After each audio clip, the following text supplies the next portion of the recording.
All right, good morning and welcome to Coach Academy. It's February 27th. I'm Ashley Doherty, the orientation coordinator, and we are so excited to have you with us this morning. So we will go over our mission and vision as always. We will go over our values. I will just browse through the MMU and make sure that everybody knows where to get all of that information. And then we have our wonderful supervising teacher, Christina Campales, this morning to present some testing tips and tricks. And then at the very end, those of you that are joining live, we will have an open Q&A session. So our mission at Compass is to inspire and develop innovative, creative, self-directed learners one scholar at a time. And our vision is to create a collaborative virtual learning community, inspiring scholars to appreciate the ways in which the arts and sciences nurture a curiosity for lifelong learning and prepare scholars to take responsibility for their future success. And our values, our Arctic values, are achievement, respect, teamwork, integrity, and communication. Let's go ahead and dive into the MMU really quick for this morning. And as always, it is posted in Parent Square every Monday morning around 8:30. The wonderful Kimberly posts that in there for you. So let's dive in and see what we have for today. So there are some fun pictures at San Diego Fun Fest. So if you were able to attend that, hopefully you had a great time. Looks like they had so much fun. So our re-enrollment is open for the 23-24 school year. So it will open Wednesday, March 1st. So watch for your inbox for the re-enrollment email, and it'll ask you just to complete one short form, and then we encourage you to submit it by Wednesday, March 22nd. So make sure you fill that out if you're planning on continuing with Compass for next school year.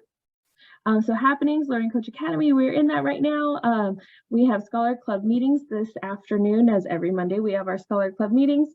There's a field trip this Wednesday and Thursday. There's a live prep session for testing, which this will go over some testing tips, so that will help with all that. And on Friday, as always, we have a virtual scholar workshop. So it's Women's Health Month this Friday, March 3rd. And so we will kind of just browse through this. The CAS prep session, if your scholar needs to register, there's a link in the MMU for you to do so. So they will occur Fridays at noon until March 24th. So to get your scholar even more prepared for testing, we highly recommend that. They also will have the recordings tested. Let's go ahead and go on in. So counseling has a podcast, episode 8, let's talk about communication. So the link is there for you to go ahead and listen into that. How fun is that? I love my podcast. And let's see, let's go ahead and go on down. There's some upcoming engagement event registration deadline. So if you want to go to the San Diego County field trip at the zoo, that one's a very popular one. The deadline's March 5th, or the March 15th event. The deadline is March 3rd. If you are looking to go to the Kids Space Museum, make sure you sign up by Friday the 3rd, and also Friday the 3rd for our Spring Scholar Talent Show. So that will be a fun one. And as always, when you're looking through the MMU, make sure that if you look at your scholar's grade level to get those updates as well. All right, I will go ahead and go back here, and I will pass it off to Christina to go over our testing tips and tricks.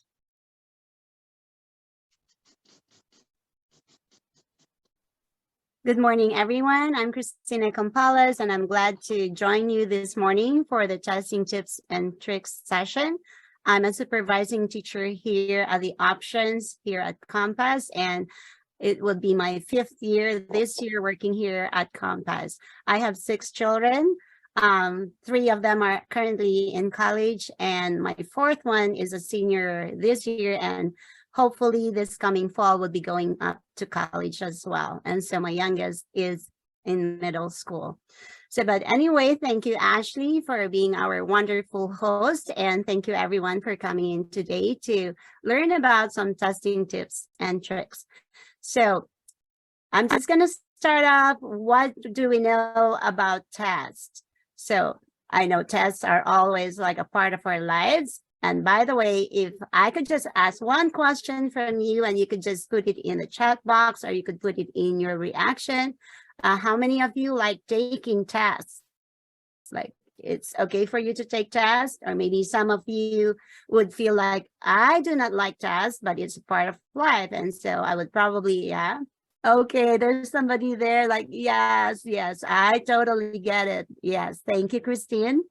And then how about the others? Are you like, some parents I know would like to know more about how to handle tests. That way they could actually help their scholars, right? And not have that test anxiety.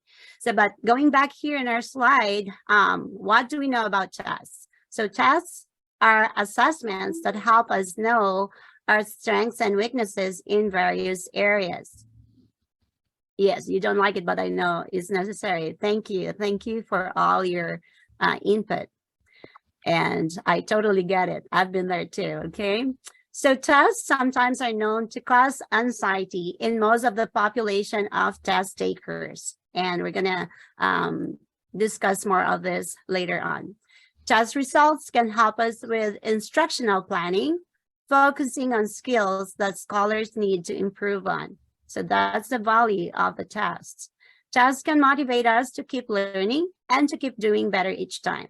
Now, the test here, like from grade school all the way to college and probably even beyond that, it's a part of our lives and we have that.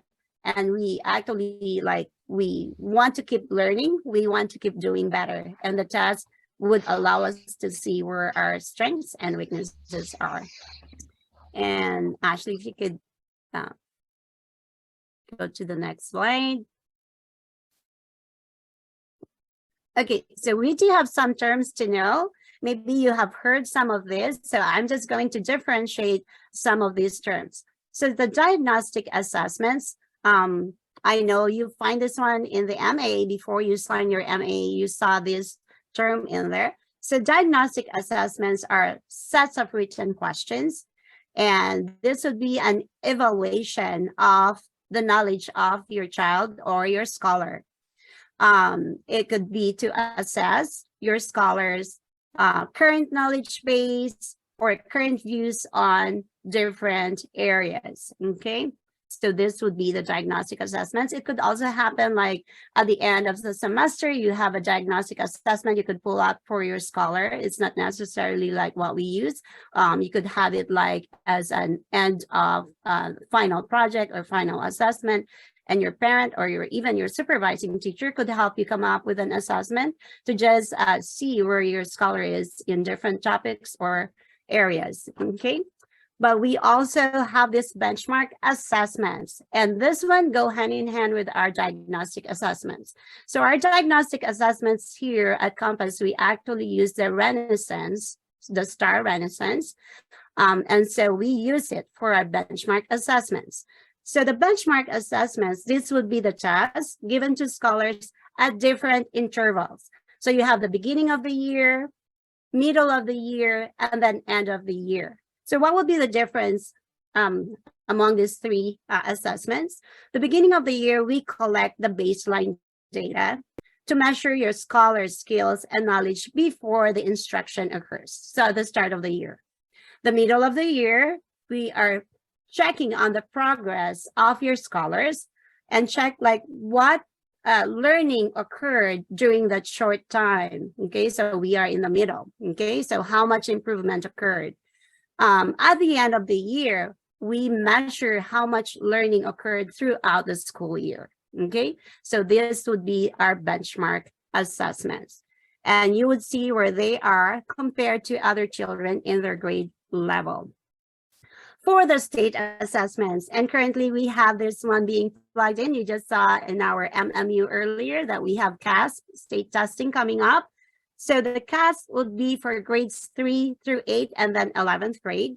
And CASP would stand for California Assessment of Student Performance and Progress. And again, it would be to measure their learning or how much they know in the areas of reading. That would be language arts, and then math. And then you do also have the science, and that would be the CAST, okay? And the CAST would be for students grade 10, 11, or 12, okay? Depending if they haven't taken it, then they would have to take it before they graduate, okay? I do have the test anxiety, and I know this one is very familiar with you because it is with me. Test anxiety would be like if you have like butterflies in your stomach, like what I am having right now. Okay. So you have the test anxiety, nervousness, sweating, a feeling that you would have to perform well, and you would have like a dreadful feeling. And just like Christine put there, you do have the tears too and all that. So yes, and we will discuss more on how to handle test anxiety later on. Test sophistication. This one is a term I got during my undergraduate. Test sophistication is actually acquired as a testing effect by a person who experienced similar tests. So if your scholars have been testing throughout time, like ever since grade 3 all the way to high school and all that, they are considered, they have the test sophistication because they have been exposed to this test year after year. And this is just saying that they do well or they do better than other scholars that haven't been exposed to these tests. Okay, so that's just for the test sophistication. And let's go ahead and move on to our next slide. Teachings and education, test taking tips and strategies. In this video, we're going to outline 12 of the most effective strategies to find success on any exam or standardized test. So let's quickly get to the first strategy, which is to glance over the test. Glancing over the exam lets you see the big picture of what you will encounter as you progress through the assessment. Next, you should calculate the allotted time for each question. For example, if you have 1 hour to complete a 50-question exam, then you'll have a little more than a minute for each question. Calculating the time is important as the clock is one of your biggest enemies. The next strategy is to answer the easy questions first. The obvious reason for doing this is to ensure you get as many questions right before the time runs out. If you have already glanced over the test, you'll quickly be able to identify the easy questions. On to number 4, which is to read the questions carefully. Beware for words like always, never, not, sometimes, and many others. Remember, these tests look to trick you. Take the time to fully understand exactly what it is they are asking and exactly what it is they want to do. Also, read all the answer choices. Continuing on, you should rephrase the question so to understand what is being asked. So you begin with the question item. Take some time to process the information and rephrase that question in your mind. With the question specifically rephrased for you, it'll be much easier to answer.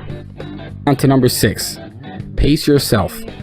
Running out of time is one of the biggest mistakes you'll make because you may not be able to answer the questions that you actually know. Just the same, you shouldn't hastily answer all questions as quickly as possible.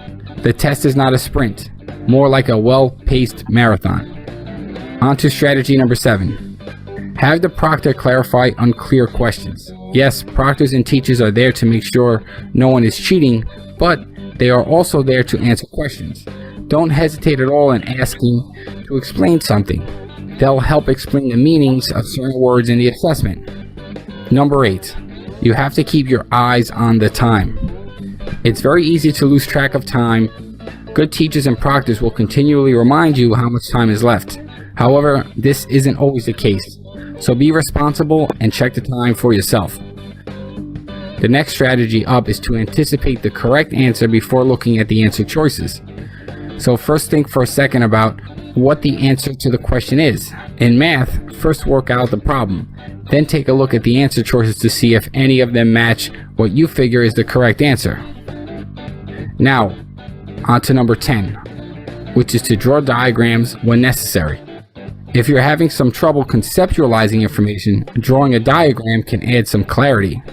This works specifically well for math word problems. Something as easy as a flowchart can make a real difference. Coming near the end here, another strategy is to circle keywords. In almost all cases, you're allowed to write on the test, even if the answer is provided. So identify and circle those keys. Don't be afraid to write up and down and all over the test. And on to the last test taking strategy. Use whatever time you have left to go back and review your answers. I mean, What are you going to do anyway? Sit around and just wait? Go back and look over your answers. You'll be surprised to find some mistakes here and there. And better you find the mistakes than the grader. Right now, I want to say thank you for your time. Please subscribe to this channel, like and share this video, and help keep me going by contributing to the PayPal me link in the description below. Thank you. Thank you, Ashley, for playing that video. So that's very good. It actually covered everything that just like I said, I pulled out a lot of research on this, and this would be perfect. Although some of those would not be applicable if you're doing an online test, like writing on the test and all that, but you could always do it on a scratch paper. Miss Ashley, if you could go back and go to the next slide, please.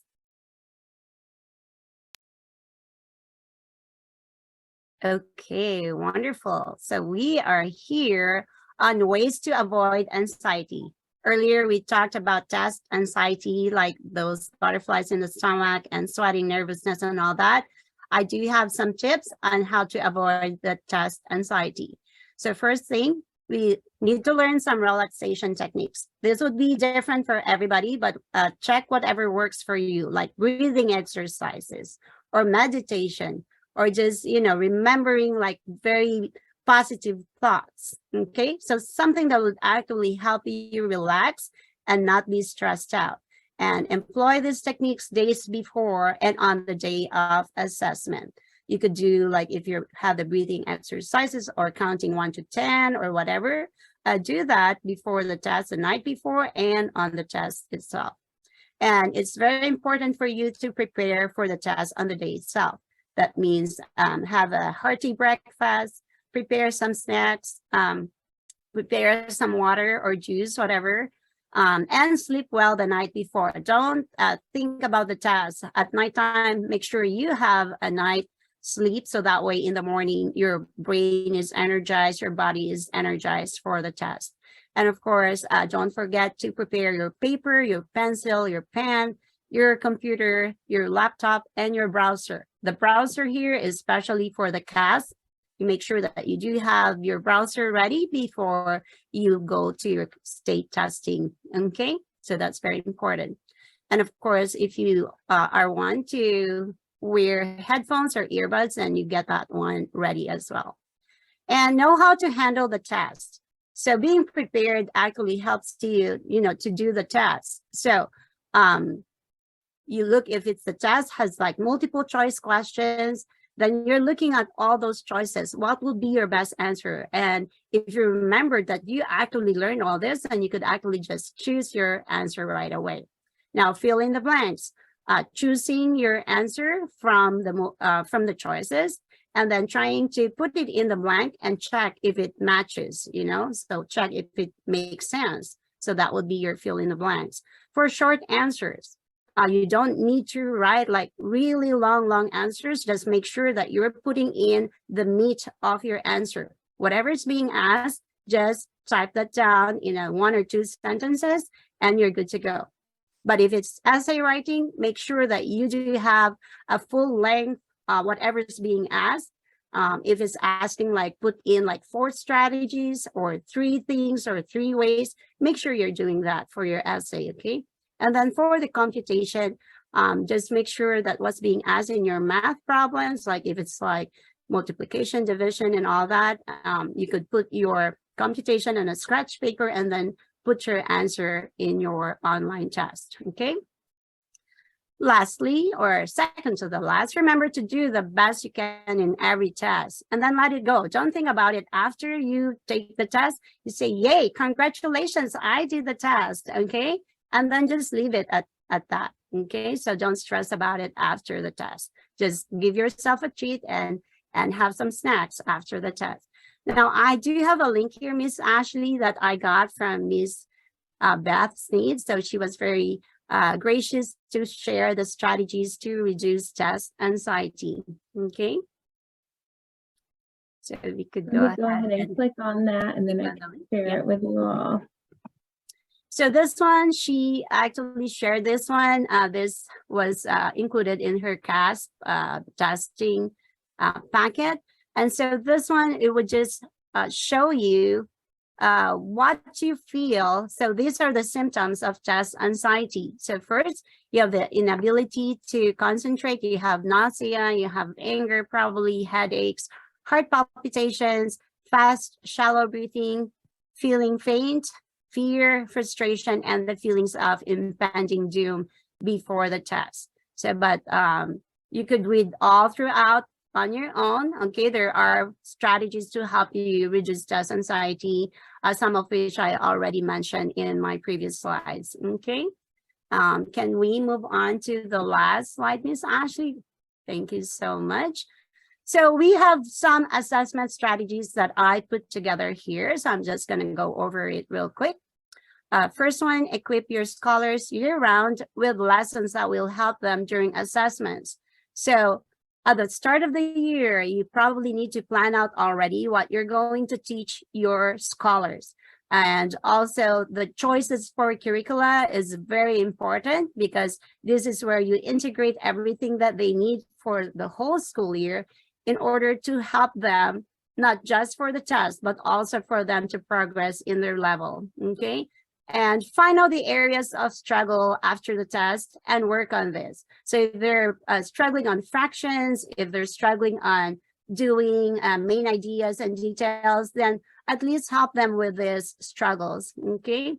And then my third one here is focus on lifelong skills in reading, writing, and math. So probably before, when I was a little girl, we always say the 3 R's, reading, writing, and arithmetic. Okay, so arithmetic would be the math. So, but this would be lifelong skills that you carry all throughout your life, okay? Because by the time you're married, then you're teaching it to your children. So it goes on and on, okay? And familiarize yourself with the assessment. So it's very important you familiarize yourself with the assessments. There are some prep sessions that are being offered. So at the start of the year, I know that TOSAs or our assessment team, they offer testing sessions or prep sessions for Renaissance Star. And then when LPAC session comes, then they also offer prep sessions for that. And of course, just recently, they actually opened the CAS prep sessions. So I included here the registration link for that one. And we do have 1 more minute. Miss Ashley, could you click on the strategies from Miss Beth Sneed? So I just want to highlight this one as well. So Miss Beth graciously shared this one again, and you do have a top 10 tips for CASP, okay? So you could read all of this, and then you also have the before the assessment, and most of these are almost similar to what I already mentioned. And you also have during the assessment, and most likely you do have like after the assessment. So let me see here. So you have top 10 tips before the assessment, during the assessment. Okay, so I think that would conclude our session for today. And Miss Ashley, do we have a few minutes for some question and answer perhaps? Yes, and let me go ahead and thank everyone who's watching the recording. Thank you for coming. Here's Christina's contact information. If you had a specific question, you can also reach out to me or Beth for assessment tips. Thank you so much.